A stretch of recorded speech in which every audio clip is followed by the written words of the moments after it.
ভালোবাসা মানে পরশ পাথরের গানে বলা যায় আর্চিজ গ্যালারি, বা বলা যায় রবি ঠাকুরের ভাষায় সখী ভাবনা কাহারে কয়, সে কি কেবলই যাতনাময়।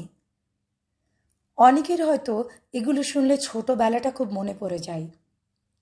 বাংলা, ইংরেজি, হিন্দি যে সাহিত্যেই দেখি না কেন, কাব্যকার, গীতিকার, সাহিত্যিকেরা বরাবর এই ভালোবাসার বর্ণনা করে গেছে।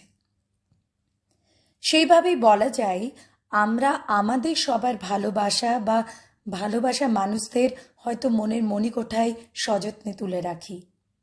আর তাই তো এই গানগুলো বা কবিতাগুলো শুনলে আমরা সবাই ফিরে যাই সেই কল্পনার দেশে। শুধু জানতে ইচ্ছা করে ভালোবাসা কি। আমি আমার মনের ভাবনা এখানে প্রকাশ করলাম, আর আপনাদেরটা জানার আশায় থাকলাম। ভালোবাসা মানে ভালো থাকার অনুভূতি।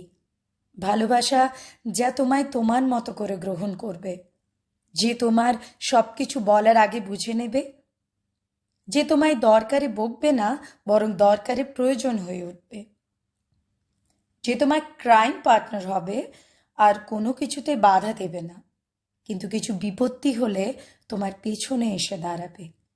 যখন তুমি একলা ভাবতে বসবে, সে হবে তোমার কল্পনার রামধনু, সে হবে তোমার পাগলামোর সাথী।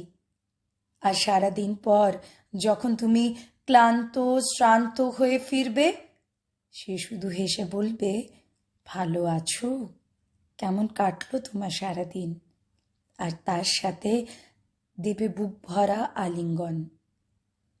যাকে ছাড়া সোশ্যাল গ্যাদারিং লাগে খালি, ক্যান্ডেল লাইট ডিনার লাগে আমাবস্যার অন্ধকার, যাকে ছাড়া পূর্ণিমার চাঁদটা লাগে জৌলসীন, যাকে ছাড়া রবি কবিও লাগে কাব্যহীন, যাকে ছাড়া রঙিন পৃথিবীও লাগে ফ্যাকাশে।